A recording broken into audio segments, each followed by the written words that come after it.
Tina Marie. Okay, I guess what you're saying with like Angela Bofield. the lighter Oreo. Yeah, yeah, and, The vanilla one, the golden Oreo. the gold Oreo, yeah, yeah. That's what I'm thinking. That would be a good group. Like that's if you were asking me about a singular artist who I think doesn't get enough credit, like Phyllis Hyman. If you listen to those lyrics of her songs, and she was singing about her life in those songs, whew, but I digress. And I just with Luther, so amazing voice, right? I'm just wondering if Luther was going to tolerate everybody else. Yeah, well, I think he could tolerate. That's my question. He could tolerate Jeffrey Osborne just because Jeffrey Osborne, like no drama, sing that song. If you ever watched I think he talked about how he sang Love Ballad on one take at 4:00 in the morning. He talked about that on the R&B Money podcast. Like he's about his business, so he's no drama. And then George Michael, maybe a little drama, but he's good. You know, Luther. I think Luther had a duet together. I think, or they sang together or something. So they had a duet. Yeah. Okay. I was just saying. I mean, Luther. I mean, he's Luther. Yeah. Right, because it's like at what point after they make the first album is he ready to go back solo? Yeah. You're like, you know what? Yeah, I hear you. That was fun. I think he would have some self-awareness because you remember David Bowie believed in Luther before Luther believed in Luther. Mm-hmm. Yeah. So he would have a little bit of like self-awareness, like, okay, I'm going to bring these people along. I need to remember where I was. I was singing back up for David Bowie before I actually stepped out on my own. So I think he might have a little self-awareness when it comes to that. Ooh, I always did Luther the thing. Like, man, Luther would be trying to be like, I'm done. Like Stacey said, I'm done with this. Like, it was good. But he had what's my girl's name? His lead singer. She had this one song, Lisa Fisher. Like, back up for him, so he kind of helped put her on too. He'll put a lot of people on. So I know he was tough to deal with on the tour. Like he couldn't get along with En Vogue. This is what I'm saying. That's my point. That's all. That's my point. So I'm not talking about making the song in the studio. Yes, I'm talking about when they got to get on that tour. Right, right. But I think Jeffrey Osborne's like the calming factor because he's all about his business. So I like him as like the calm energy in the group to calm both sides. You need a little flavor in the group to get the best music. And not saying that George Michael is a diva. Not even saying that. Just is everybody gonna be all right? Like that's the big question. With R&B group with 90s R&B groups. Yes. Which lead singer was impossible to replace? Like if they left the group, it won't be the same. Is we done? We can't. Like, I mean, we've seen it happen. Like somebody leaves and then that's it. But like just even with the groups that are still out there today, whoever sings Voice Man, who knows who the hell sings lead for Voice Man? All of them. But like that point of like if H-Town with Dino down. If Coco left SWV. I was gonna say Coco. I was gonna say Coco from SWV. Like you saw the Tiny Desk. She's pretty much singing lead on all the songs there. So like Coco from SWV. I'm trying to think about the male equivalent from the 90s groups. Like what's my guy? Cisco. He's like Cisco from Drew Hill. Like that was, Scott said they got a JV in the varsity, so they might be okay. It's like they merged with players like 8 of them. They're like the Wu-Tang of R&B. They are. Yeah. And then you think like, so Blackstreet first had Dave Hollister, but they did fine when he left or whatever. Mint Condition without Stokely. Mint Condition without Stokely. That's it. That's a wrap. It's a wrap. Yeah. Mint Condition without Stokely. So Coco from SWV and Stokely, Mint Condition. Like, just look at that. We just now mentioning Mint Condition. We about 40 minutes into the show. We just mentioned Mint Condition. They're legends too. Like, do you remember when Pretty Brown Eyes came out? Like, listen, let me tell you something. When Scott hears that first note, his whole everything changes. His whole demeanor changes. I turn into Stokely. He turns as you should. Like, and I hate to be the old man, get off my lawn. But if you're talking about today, like that song is like, it's got the instrumentation, it's timeless. Singing, it's really hard for current artists to duplicate that kind of feeling we have when that song comes on. We are playing Pretty Brown Eyes at Scott's funeral. That's what he would want. Yes, he would want that. But see now, so they had Pretty Brown Eyes, but then they came back with "You Send Me Swinging." They came back with "Someone to Love." Like they just kept coming back with hits. Yeah, you don't have to hurt no more. Oh, you don't have to hurt no. Oh my goodness, let me put on some Mint Condition right now. Yeah, man. So for 90s, what is the 80s, 90s producer of those 2 decades? For these mythical groups. Yes. Who was the producer for these groups? Babyface. For both of them. Babyface. Yeah. Yeah. Now Babyface produced Jodeci too. He can produce some Jodeci stuff too. He can do that too. Like, and we take away what they did outside the studio. But I think R. Kelly too. Take away with R. Kelly too. You got to take, I know we don't like to speak his name. He was cold with that music. Yes, he was cold with that music. Yes. But Babyface number one. Babyface number one. Babyface and producer. That if I would do write an autobiography with someone, he's at the top of my list. Yeah. Is he the definitive sound of the 80s and 90s R&B to you? Like where you're like, it's either him or like you had a lot of like bad boy Jam and Lewis. So you take Babyface, Jimmy Jam, and Terry Lewis, who has a residency in Vegas, by the way, new residency, and then you got to put like Bad Boy, sort of like with the Uptown, with like Jodeci and like that. Hitman over there, Bad Boy. 112, the Bad Boy. You got to kind of include them too, because they were on the hip hop side, but R&B too. 112, like MJB. Yes.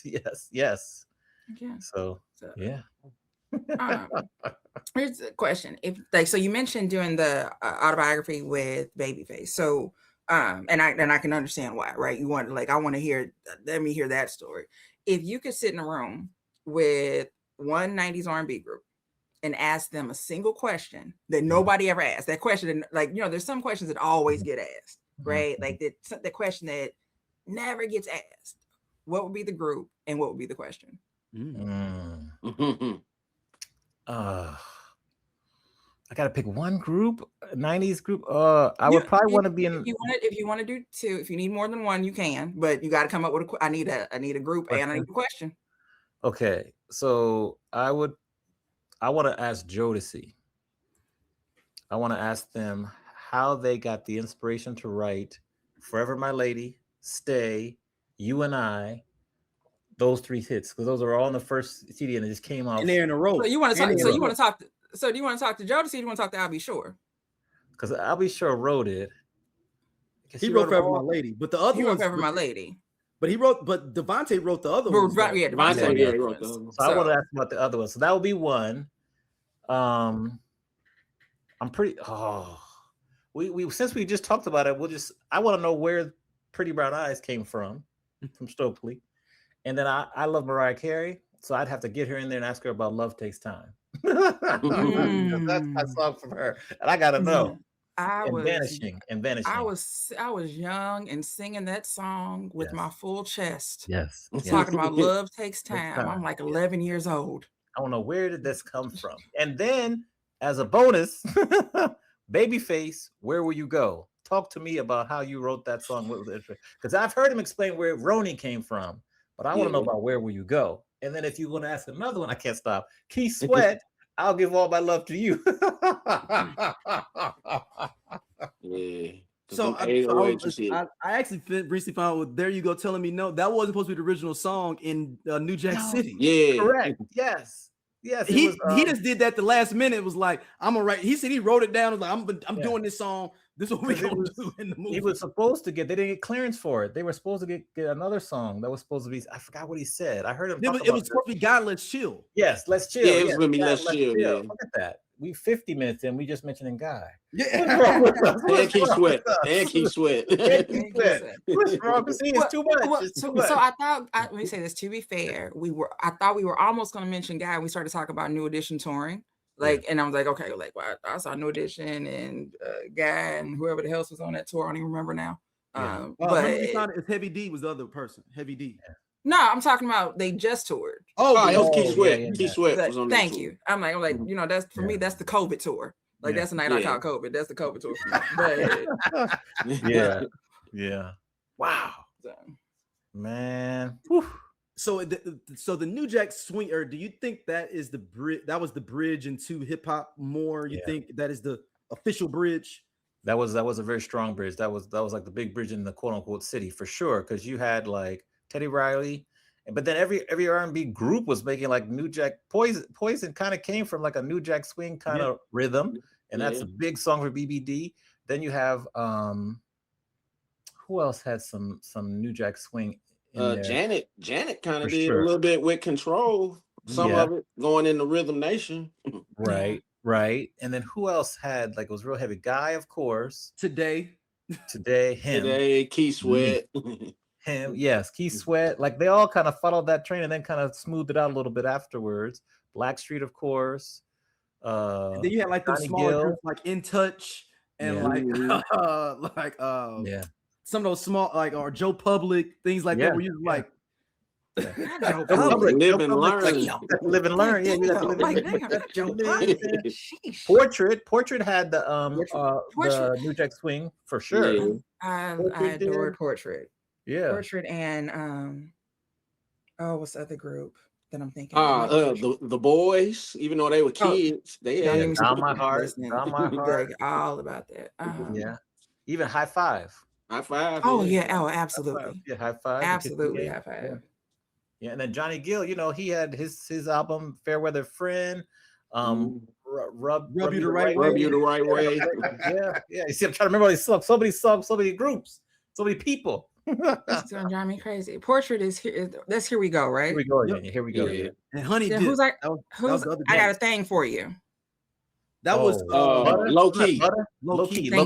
Thank you. Like I'm literally going to my playlist. I know that remember Low Key is because they're from Kansas City, and I remember one of the first cities they performed in was in St. Louis when they were like doing a promo tour. And then you think then you had like Next with Too Close and Wifey that has like New Jack Swing kind of vibe to it. Yeah, Teddy Riley dropped a nuke on the game. With the New Jack Swing. He create a sound, and everybody goes for that sound. Yeah. Who is an unsung producer you feel of the 90s? Well, you talk about like I'll Be Sure was one. People have no idea how much stuff that he did. Like I mean, like we talked about what he did for Tevin. Like so, like they don't know. Yeah. So he's one that comes to mind right away. I'm trying to think about who else. And I'll give credit to like Missy because she did a lot with SWV for like that Rain album and that Can We like that was strong. That was strong. She gets a lot of credit for her solo works, but she was in the studio long before that. Those are the two that come to mind for underrated producers in the era, and I think even though they're legends, Jimmy Jam and Terry Lewis still get kind of overlooked because people don't realize they work with New Edition, they work with Shaka Khan, they work with the Human League. Like they really defined a lot of this. Janet, of course, the sound of the 90s. Like they did a lot. I think they have become synonymous with Janet. Yes. Like you hear Jimmy Jam, Terry Lewis, you think about Janet. And if you ask me, like, so what else did they produce? I mean, we talked about in the last show. Sounds of Blackness Sounds of Blackness, Tender Love. They've got hits. So that's one of the reasons why they did the residency and they call it the hits because then people can see, oh, you did this song, oh, you did that song. So I mean, they got kicked out of the group of the Prince fired them for working with SOS Band. SOS Band's another one. Like from Atlanta, the SOS Band. And that whole idea with that story was always funny to me. Of like, we're not gonna tell Prince we want to go produce, and it happens to be a snowstorm and he can't get back. So it's like, oh, so you are producing on the side, like you're fired. Oh well, it worked out for both. Definitely worked out. Worked out for us too. We got good music. These are all my questions to get the comment section angry. Okay. So that's what I'm going through right now, like to make the comment section angry. We talked about which lead singer was impossible to replace. What's the greatest R&B group album of the 90s? And okay, so are we calling New Edition the 80s? With the Heartbreak. Heartbreak is legendary. I'll leave that there. Let's think about we're going to go from 1990 to 1999. That's our official So the only new edition album you got is Home Again. Yeah, so that doesn't count, man. That won't work for this. Ooh. So the one. So I'm biased to SWV's first album. That song had like 4 major hits with the Lime Green CD. Yep. I think you look at Boyz II Men's second album, which I think was 2. That's the one that broke a lot of records. And then you have TLC's album, Crazy, Sexy, Cool, as one word. So those are 3 that come to mind right away. In Vogue's debut album, work of art. Hey, this cool ass Scott from the I Love 90s Music Podcast. Hit that subscribe button right now. Like it on the SOLC Network. You finna get all the real deal on the 90s, the 2000s, and the splash of that 80s. Do it right now, man, and I'll be your friend.